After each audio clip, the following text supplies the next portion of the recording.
If something is making you feel uncomfortable, you just have to do it. That's really how you're going to get out of the box. I would also say, like, if you have a point of view and if you're uncomfortable doing it and you do it, some people may not like it. And that's okay too. That means that you actually did have a strong point of view on something. You know, it's interesting you say that. When I post across LinkedIn or across other platforms, I don't do it for my family. I don't do it for my friends. And oftentimes your biggest supporters are people that don't exist in your network, but eventually become a part of your network. You're listening to Fearless Career Moves. I'm your host, Richa Bansal, founder of Pinkcareers, award-winning executive career coach, and former Amazon leader, here to help ambitious women ditch imposter syndrome, lead boldly, make more money, and build careers they love on their own terms. Women can have it all. And I'm here to show you how. Let's get into it. I am so excited to speak with you, Divyaa, today. It's likewise, Richa. Amazing. Well, I have to really say that you are so impressive with everything that you do and everything, like the more I learn about you. So just for context, a common friend of ours introduced us and I saw you on LinkedIn. I was immediately sold that I need to get this woman on my podcast. And then I saw your Instagram. I'm like, she is a model, she is an actor, she is a content creator, and of course, she is a corporate firehouse. So tell everybody a little bit about what you do, and let's get started there. Wonderful. Well, first of all, thank you so much for having me. It's such an honor to be associated with another woman here as a part of Pinkcareers, and looking forward to empowering many more women through your channel. So by the way of introduction, yes, I've been in the corporate for about 14, 15 years now. But there was always this creative side of me that wanted to do a little bit of outside of the box thinking, right? At work, I'm seen as a strategic individual, right? Who comes in with a very crafted problem solving mentality, right? But that's the analytical side of my story. And then I have this, people say, right, there's this left side of the brain and then there's the right side of the brain. I'm trying to fuel both the left and the right at the same time, And when it comes to the creative side of the story, I am very passionate about people. I'm very curious to understand, what, promotes them to think in a certain way, right?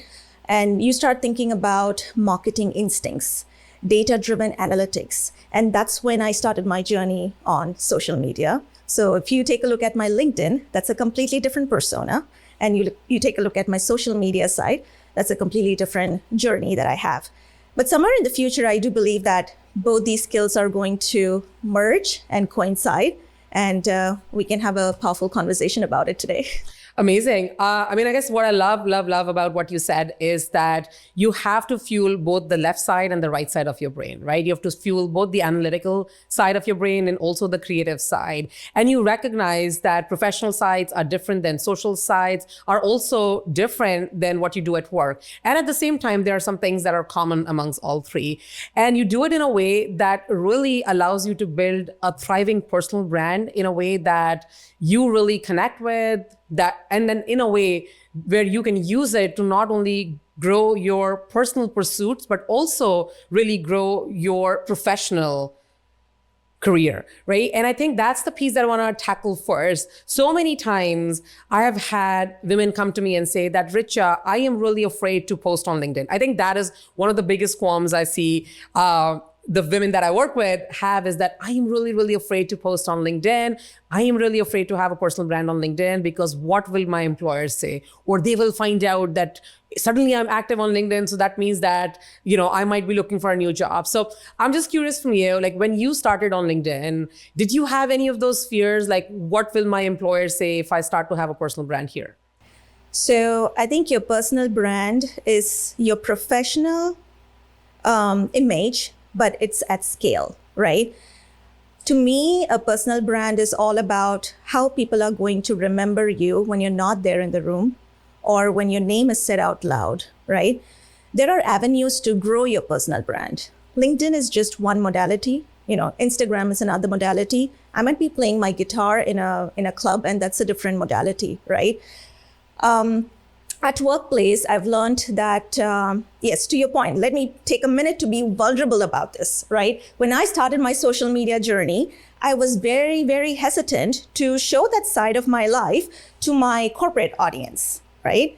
And I will say that for about 2 years, I coasted that journey, but it took me a while to understand that your performance at work is largely gauged by the credibility that you bring to the table, right? You're showing value at workplace, right? Now, when you are delivering results, when you're showing impact, now anything that you do outside of work, that becomes a part of the story. And I think people underestimate that so much. And I honestly think that there is a convergence of being able to build your brand in a credible way, being authentic, and then being ambitious, right? You think about it more and more, there is a synergistic way of how all of this come together. Credible, authentic, and ambitious. They all like go together. They don't have to be separate. It's so powerful. Did you have any moments in the early journey of your building your personal brand where somebody came to you and said that, no, what you're doing is not right? Or like the flip side where somebody came and really motivated you? I'm just curious, like how that journey was for you. So yes, I've had people tell me, Divya, you shouldn't be showing this side of your persona at work. But then to me, when I think about the world of strategy, and when I think about this whole creative side, there are common elements. You touched on that briefly, right? In the world of strategy, you're thinking problem solving, you're thinking about, what it is that provokes a person to make that decision. On the creative side, you're thinking more of connecting with your audience and leaving a story with them. And when you think about a marketing function within an organization, that's exactly what they do. And so more and more when I thought to myself, I was, I think I made peace with it that I am not an individual that fits in a single box. I check multiple boxes. Now, for a true employer, that is a much diverse skill set for them to have, rather than bucketing me to say, oh, she is an individual that fits into, an X persona, X job. And we have all these, career mapping techniques in corporate that kind of profiles you in a certain way.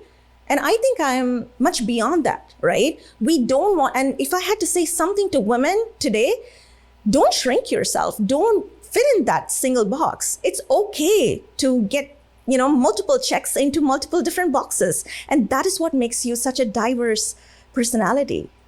Divya, did you always know that you cannot fit inside a box? Like I remember, like you told me that you were even the top 10 finalist of Miss Chennai. Yes. Correct? So like, when did you know that, nobody can fit you in a box and you don't want to be in a box and really like there are these multiple sides of your personality? Right. So backtracking maybe about 20 years back when I finished my graduation from BITS Pilani, you can think about that as my academic life, right? But then BITS Pilani gave me this wonderful, nourishing environment where I could also, flavorfully grow some of my other strengths, right? I was a part of the fashion community. I was a part of the sports committee. I was anchoring shows. And of course, those were always instincts that were there. But then when you grow out of your academic life, when you have the mindset and the free will to be able to express yourself, you start seeing like opportunities around you. And today with the social media era, the opportunities are there's plentiful opportunities, right? So for me, I think a realization set in after I set my step into the corporate world. 20 years ago, I was a scientific professional wearing a white lab coat behind test tubes, pipetting. And I don't know, it's just the transition to the world of marketing and corporate strategy happened over time. But, listen to your instincts. It's such a powerful thing. We underestimate that so much. And they'll exactly guide you where you need to go. Absolutely. I think like our gut always like tells us what is right. And it's about like, are we listening to our instincts? Are we listening to our body and how we feel when we do certain things? And are we like giving it an opportunity? Like, are we giving ourselves an opportunity to even listen to it? Right. So I think that's kind of very powerful. Let's like double click on what we have just started in terms of talking about personal brand.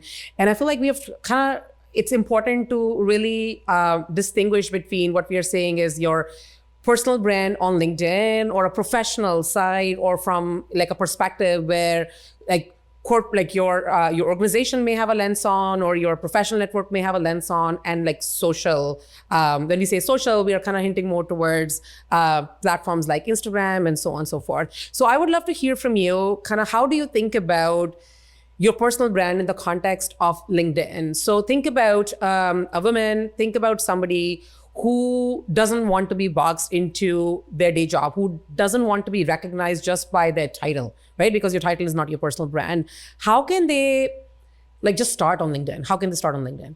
Yeah, I would say don't think about your audience. Don't be too self-critical about yourself. If you have something to share, just share it, right? Just don't think who's going to look into what I've written, right? What hashtags I've used. Will I go viral or not? Can we just keep all those side thoughts away for a second? And if you do believe that you have something to say that others don't, just write, just blog, and start there. Consistency matters. You don't show up on LinkedIn on a single day, post, and then you vanish. If you want to connect with an audience, you want to build that community, and you want to feel the reciprocation and engagement from your audience, you got to do that consistently also. But it all starts with creating value. And that is same either way, right? When I work with a brand, I understand what are their value messages. What is the persona that they wish to draw as a part of their brand? And therefore, what is the story I need to be telling, right? And so consistency, trust with your audience, and create value. That is how you're going to be seen as a credible individual everywhere, whether it's you working with a restaurant brand, or whether you're working with brands like Ulta, or whether you're in a corporate gig, right? And these are like the basic fundamental values. I think that is so well said, that you have to think about not yourself, and think about how am I creating value through whatever form I'm putting out. And I would even go to say that if somebody has not put anything ever out there, it can be very intimidating. I think we have to acknowledge that the first post can be very intimidating. And I do think it is hard for that somebody who is putting that first post out to say that, oh, like I am not going to be thinking about the likes and the number of impressions and all of that. Like, I think it is hard to say, but just like do it, okay? And I think you would be surprised to see how many people resonate with it. I'm just kind of like coming from the standpoint. So this is something like we've been encouraging our clients to do a lot on, hey, like you got to put yourself out on LinkedIn. You got to like feed LinkedIn, give it content, give it information about who are you about, like what do you believe in? What are your expertise? So you have to put yourself out on LinkedIn. And we've like encouraging all our clients. And I can just think of one client who just messaged us a couple of days ago and said, Richa, I put my first post out. Not only it got XYZ impressions, but it had a recruiter reaching out to me because they saw that post, right? And so you never know, right? Yes, maybe your post will go nowhere, and that's okay too. Right? You should be comfortable with having a zero like, zero engagement, nobody commenting. It's okay. Yeah. But somehow, somewhere, if you understand, this is where I think a little bit of the data analytics and how things work behind the scenes is helpful. And there are plentiful resources about how these algorithms work. But even before that, Richa, what I want to say is it doesn't have to be your perceptions or your values. It could be somebody else's blog. It could be the company that you work for, where you're trying to publicize or bring more attention onto their website.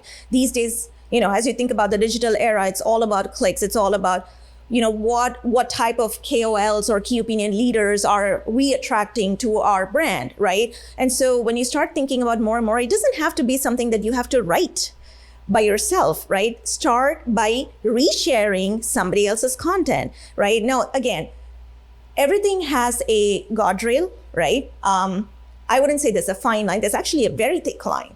Be intentional about what you're sharing also, right? As long as you're sharing value, yes. But if you are an individual who's very passionate about AI, or AI within healthcare, or AI within marketing, just pick your niche and start following creators or key opinion leaders who are constantly putting out thought leadership pieces. Start by resharing, right? The more and more you reshare, you're building an algorithm. Now there is that side to it, but also you're getting noticed by your network members and you're expressing the fact openly that, hey, this is an area that I'm passionate about, even without your resume having to say that. Absolutely, absolutely. And I think even the world of where there's so much AI mush out there, right? There's just so much like AI mush, AI crap that we see out there. The companies are looking for thought leadership from their candidates.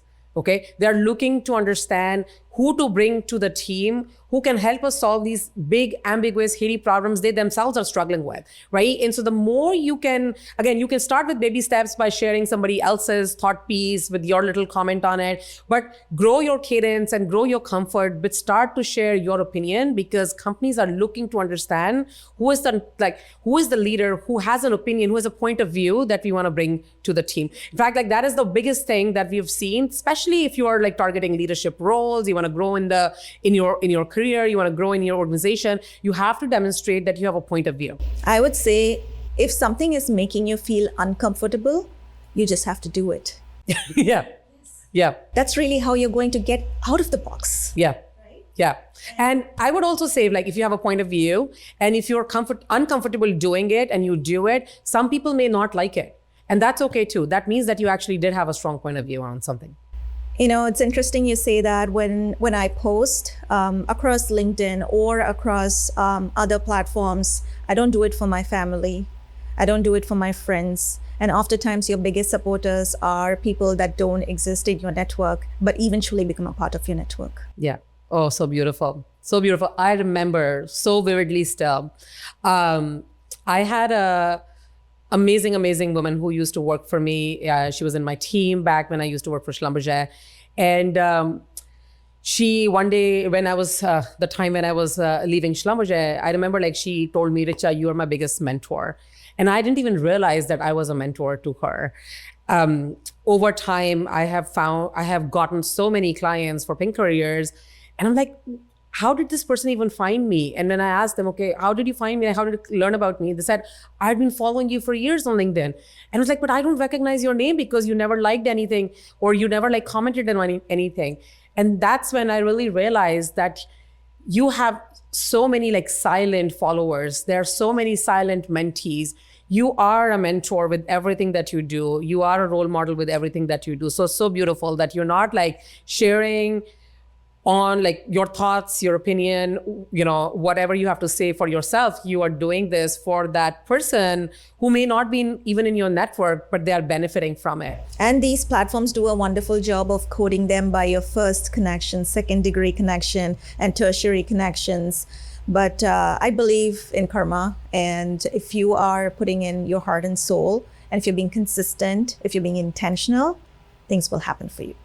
So talk to me a little bit about when you started being more consistent and building this brand on LinkedIn, how did you sort of marry that with the opportunities that you were getting at work? Or did you marry that or not? Like, how did it go about?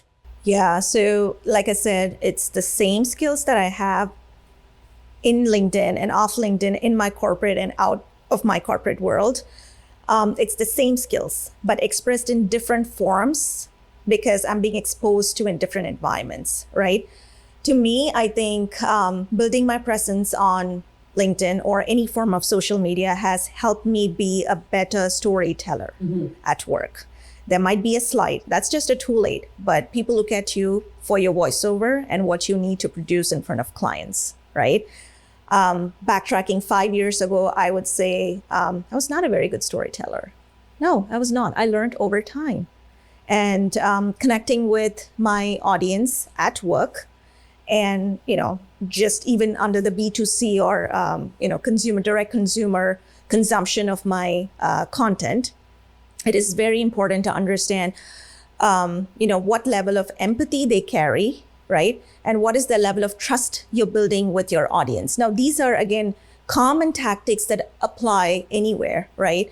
And this has really helped me in building that peer-to-peer network within my firm, who can clearly say, Divyaa stands for XYZ. These are the top 3 things that Divyaa brings to the table, right? And you have to build that not just through your resume, not just through your title. And I don't let my job define my identity, right? There's a part of me that lives outside of my work, and that's where your personal branding comes into equation, right? So having said that, the analytical side and the creative side, I keep going back to this because I truly believe that in future, I see a role in a company that intersects both these skill sets together. I think it doesn't have to be in future, honestly. Well, I'm not there today, in all honesty, I'm not there. I mean, that's the ambitious side of me and the authentic side of me that's working towards that. Yeah, no, the reason why I said that was I think that every role actually requires this merriment of analytical side and creative side, right? Like, and so it doesn't have to be like as separate. And we had a little bit of a chat about that, even like in the, before we started hit record. But I think like every role has to have this fun, creative element to it if you want to really, really embody that role. Right. And so there is the analytical side to the role where you're thinking about the numbers and the quantitative results and the metrics and things like that. And then there's this creative side, which is where I think when you said like storytelling, right? Storytelling comes in play. Selling come into play, right? Because in any role, I'm just even thinking about a product role, let's say, for example, right? Like, let's say somebody's a product manager or product management leader. And not only do they have to think about how well their product is going to do, like what would be the adoption rate and what XYZ metrics and KPIs and whatnot, but they also have to think about like how to make that product adoptable by the whoever the consumer is. You have to think about how to sell that product to your leadership for further investment, right? And in that, storytelling comes in play. In that, the brand that you've built for yourself and the connections that you've built through your brand with your peers and perhaps through to your audience, like all of that comes in play, right? So for me, like I feel like every role becomes better when you marry both the analytical side and the creative side together. Yes, but there is probably 20 to 30% of the roles which are still very data centric, right? And sometimes I would say, I'm sure you've gone through this with multiple firms. If you are in the sales and marketing role, they expect a certain flavor of, creativity. They expect a certain flavor of you being that cherubic personality. And then when you're on the corporate strategy side, they profile you a certain way. And then if you're a data scientist, they expect you to be in a certain, or project yourself in a certain way, right? So I think there are careers. For me personally, yes, I've been in the corporate strategy side, and I'm looking to segue into sales and marketing, which is where I find more passion, right? Storytelling, communication, connecting with the audience, and discovering new persona, right? And how they would behave. And understanding this whole algorithm around how social media is going to behave for a post, right? And all of that comes into this whole digital era, which is where I'm trying to navigate my career towards, right? So, and me having, checkbox multiple of those skill sets, I believe that there is a world where this intersects, and I personally have not seen that happen. I'm working towards that. But hopefully if somebody's seeing this podcast and wants to hire me for that role, I'm game. I do think there are certain roles that really, really work well with certain personalities, and kind of like what you were saying, right? Roles in marketing and sales and brand ambassador, so on, are perhaps like better fit for somebody who's gotten more comfortable with it. And as I was saying, that even some very, very technical roles, we're always finding ourselves advising clients to, okay, don't just think about how to solve the problem. Think about why this problem needs to be solved. Think about why does it matter? Think about the story behind why it matters, right? So I guess that's where I'm coming from. Divya, I'm really curious to hear from you. For somebody who has not thought deeply about their personal brand before listening to this episode, how can they, that concept of personal brand can still be very fuzzy for them, right? And so I'm curious to hear from you, how do you think about, tangibly maybe breaking down what personal brand could mean for someone who's just starting to understand what my personal brand is? Yeah, that's a great question. So when I think about my personal brand as such, or how I want to be seen or perceived, in any particular situation, it starts with what I believe in, right? What are my morals? Where do I come from? What are my roots, right? And I, in no way, want to disconnect myself from where I come from, right?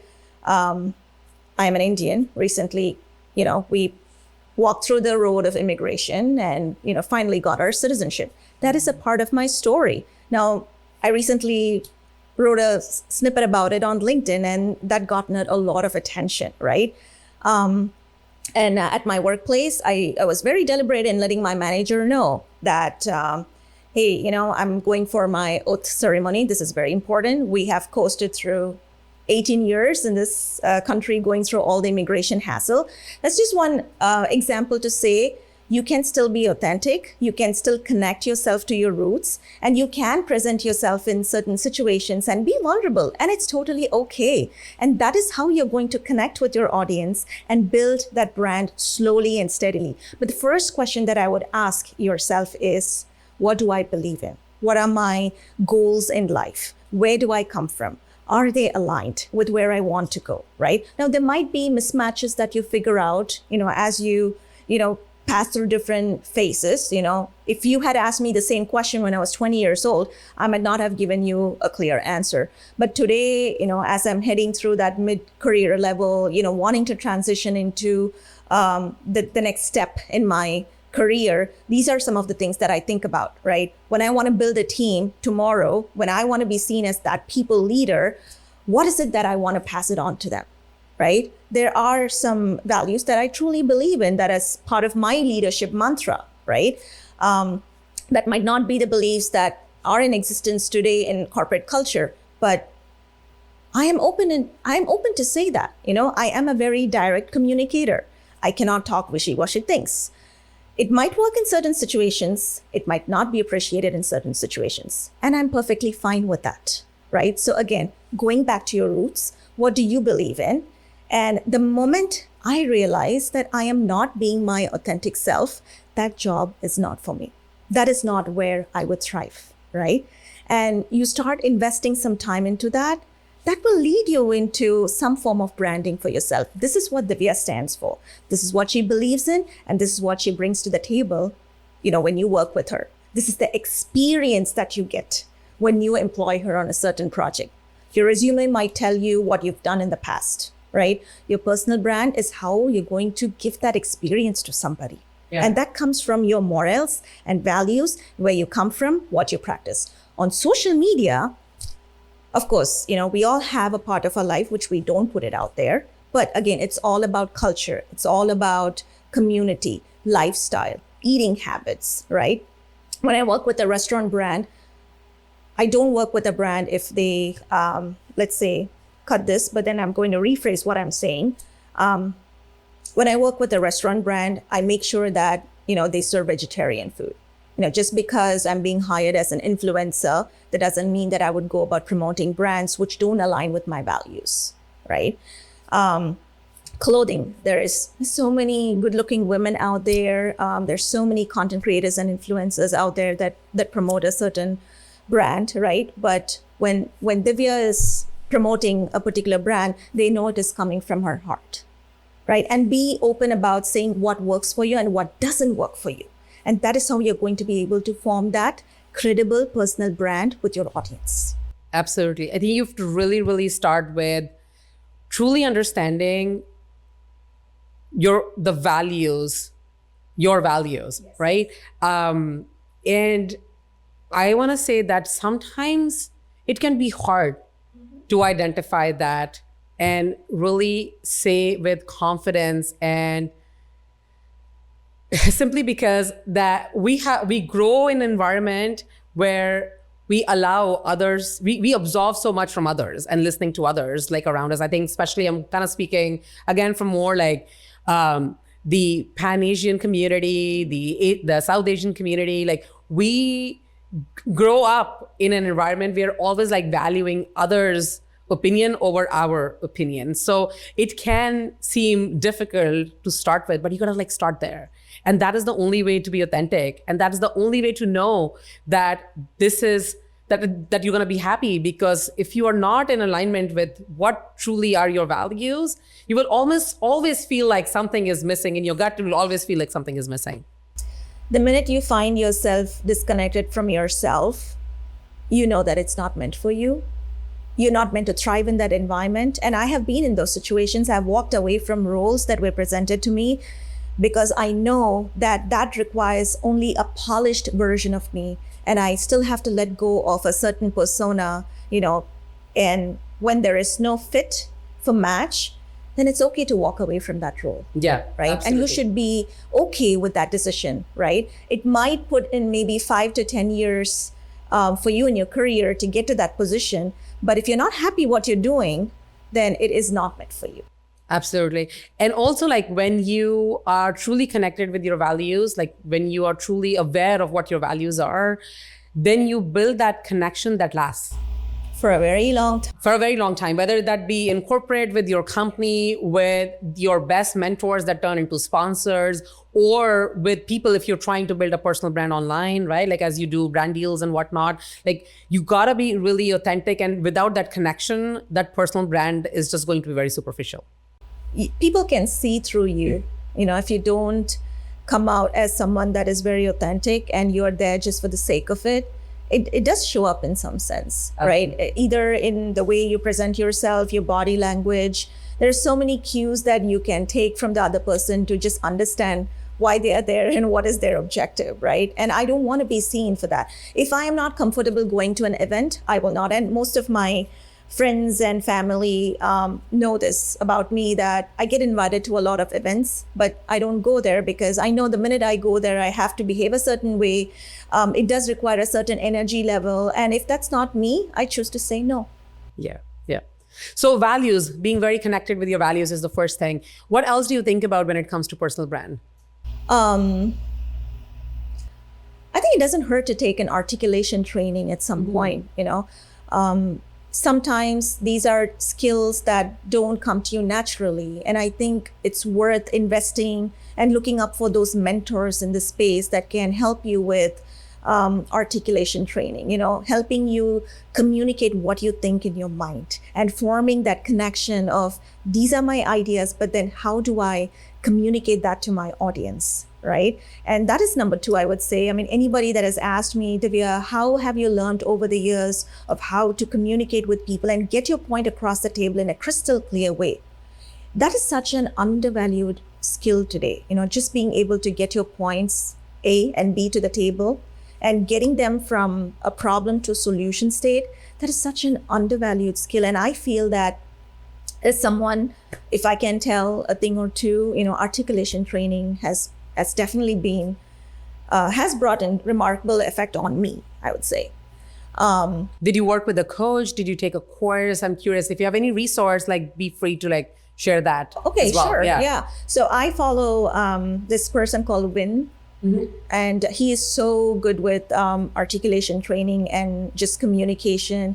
He goes through the basics of, breathing and things that you need to do before you, if you are a person who's very nervous about presenting yourself in front of a large audience, he certainly, helps you cope up with those situations, right? And I would definitely recommend looking up it. He goes by Vin, V-I-N-H. Okay.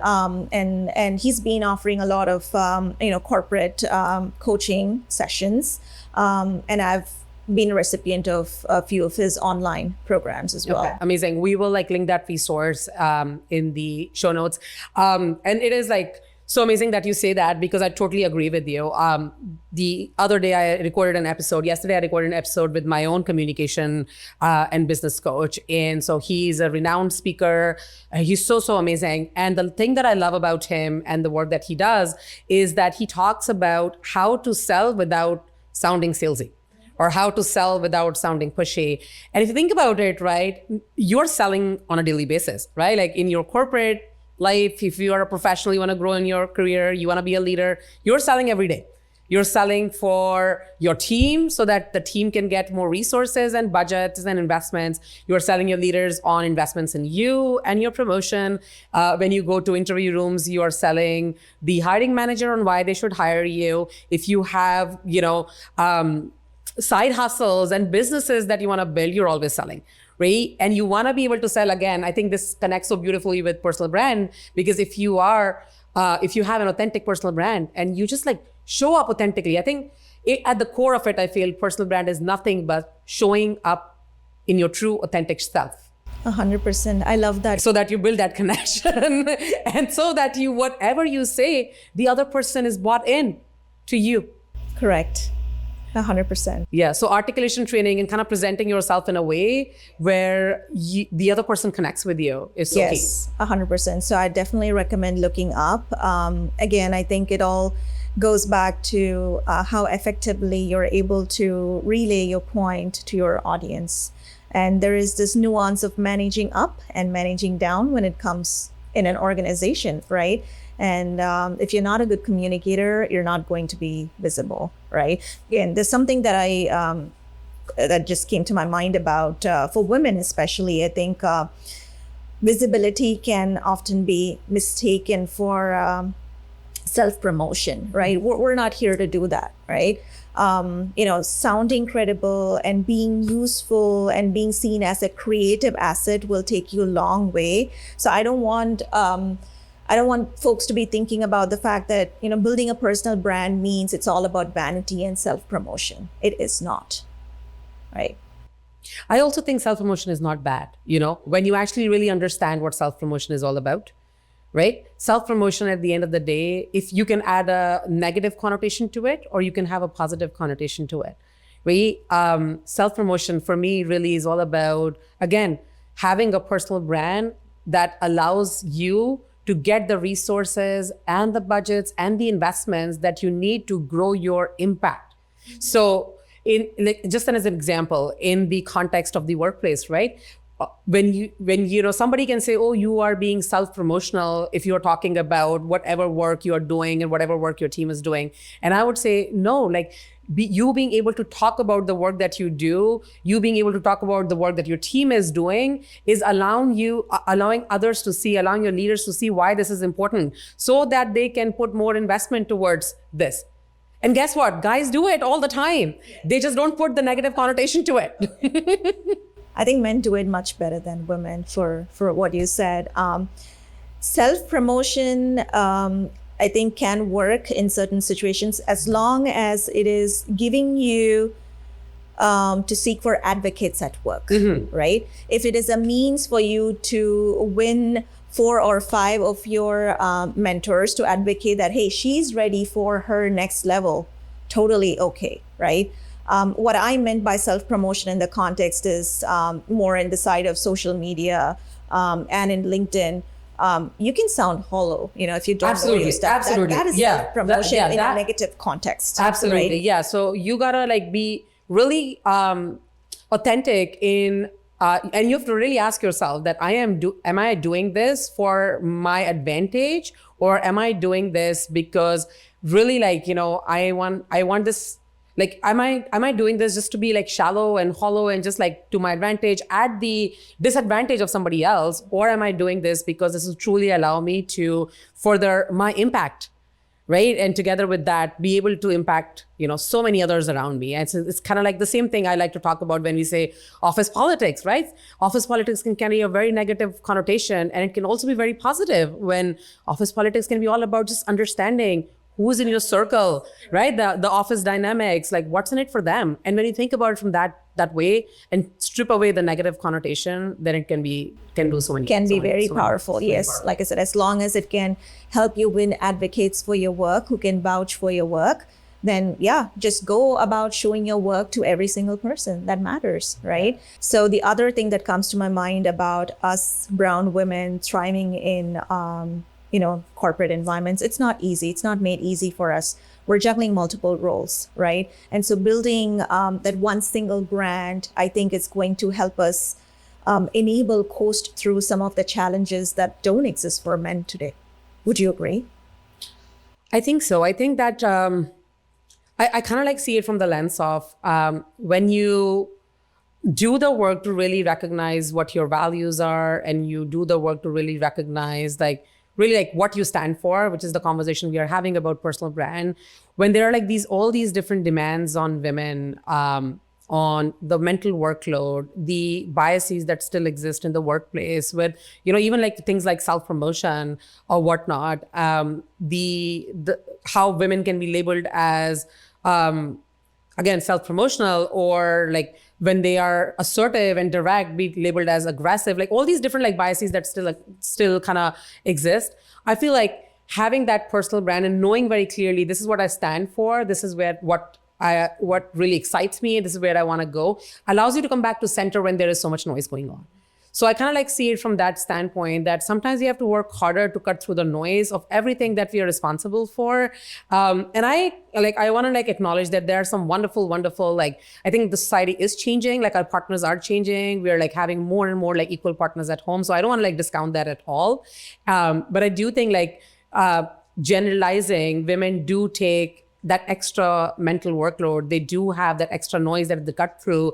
And so that's having that personal brand and knowing that this is what I stand for really allows you to come back to center faster. Yeah, and I would say if you are trying to build your personal brand, have a person that you can look up to, right? For me, it's been Indra Nooyi, right? Mm-hmm. And I go to this one famous quote that she says, women cannot have it all. And that is so true. Right? And for us, by doing one or two of these things, if it's going to make our lives 20 to 30% easier, let's go down that path, right? Channelize our interest and energy in making that happen. But for me, I think, to your point, having supportive partners and having that supportive ecosystem and that nourishing environment so you can go do what you want to do is critical component of it. But has things changed radically for us as brown women? Probably not. Yeah, there's still work to be done, for sure. Right. Still work for done. So for me, outside of your values, look up to, one or two women leaders that you truly, want to follow their path, right? Of course, you have your own ideologies, but doesn't hurt to follow one or two mentors in this space and consistently follow their podcasts and what they have to say. And over time, I think the way I think about corporate today is very different from how I thought about, how things work, how promotions work, and what you need to say at a certain stage when you're being asked about certain things. When do you have to, state your opinion? When you do not have to state your opinion, and be comfortable with being in silence, right? These are all awareness that I've gained over time by following some of these mentors. Absolutely, right? I think. Everyone from your boss to that friend to people you don't even know, like Indra Nooyi, but they have such big influence, can be mentors, right? And so find like your, what I call like board of mentors, or your circle that you can really lean on, that can really inspire you and can help you recognize what your true personal brand is. We can go on and on and on, Divya. And I mean, like so many things that we've explored, like all the way from really being authentic in showing up in the workplace to being authentic in showing up on the way you do LinkedIn, and also like doing it in a way that generates opportunities for you, both outside of your workplace and inside, to exploring how to be authentic on social media and use that as a way to not like be separate, but have this whole true identity and feed your left brain and right brain.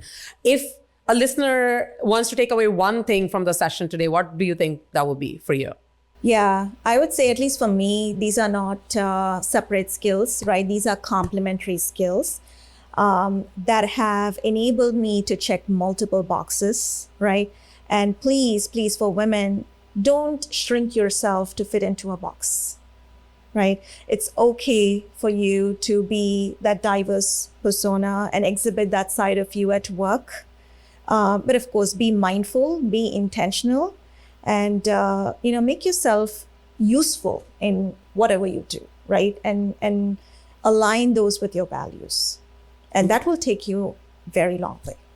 Amazing. This has been such a wonderful conversation. Thank you so much, Divya, for coming on our podcast. And where can people learn more about you and what you do, where they can connect with you? It depends on the kind of audience that you're looking for. If it's more on corporate strategy, if it's more on diagnostics industry or infectious disease and what lies ahead in the curve, of course, LinkedIn is a great place. But then when you are really looking to learn more about my lifestyle, my values, and what I believe in, and what does my family look like, and what I do outside of my work life, feel free to follow me on my Instagram, which is Divyaa Ravi Official. Amazing. We're going to link both of these resources because I want the listener to see this whole the whole of you, right? And so amazing. Thank you so much for coming on the podcast. Thank you so much for having me. It was wonderful chatting. It felt like home and talking to another friend here. Amazing. That's it for today's episode of Fearless Career Moves. If this resonated with you, be sure to leave us a review and subscribe so you never miss what's next, and share it with a woman who's ready to make her next fearless move. And if you are ready to take your career to the next level, make sure to check out The Fearless Hire, my signature career accelerator for ambitious women just like you. You can learn more at www.pinkcareers.com. Until next time, stay fearless.